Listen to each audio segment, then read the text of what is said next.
Yeah, I'm not sure. It's not something I really have to focus on too much because the motivation's still there. If it wasn't, it'd be easy to give it away. So, if I wasn't prepared to do all the hard work in the gym and running sand hills and hours on the practice courts and all that, then I wouldn't be here. So, obviously something's still motivating me. Yeah.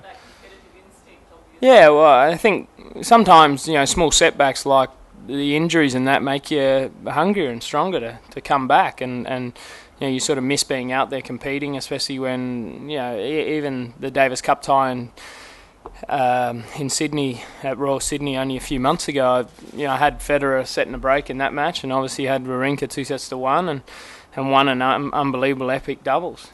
So for 3 days of tennis there, I matched it with the best guys in the world, and that probably motivates you more knowing that you're not that far away.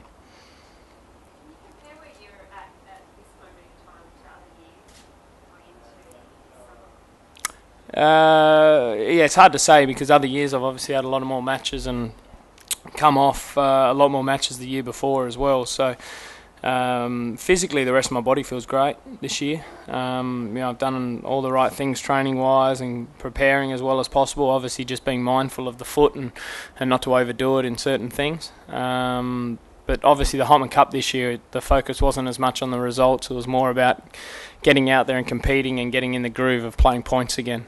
Against quality players, and now it's trying to step it up obviously this week in a competitive tournament here before Melbourne.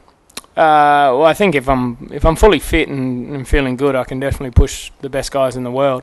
The hardest thing is going to be bouncing back and winning 7 5-set matches in a row.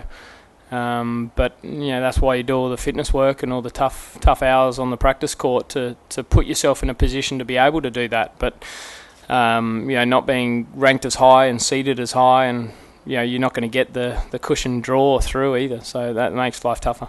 For me, a lot of it's about just feeling good out there and moving well, and just stepping up from last week, progressing more and more from last week, and that would be a huge positive for me going into Melbourne. It'd be nice to obviously get a few matches under my belt here as well, but playing Troy Icky in the first round is not going to be easy either. So there's not too many easy draws in this tournament though.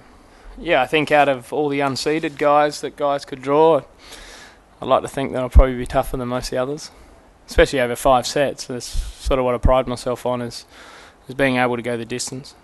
Oh, it always helps. I'd rather play with support than not have any. So, this is a great centre court. It's one of the best in the world to play in front of. It's a great tournament out here, so I'm looking forward to being back out here. It's a place I obviously won four times in the past, so it'd be pretty special to win a 5th title here in Sydney.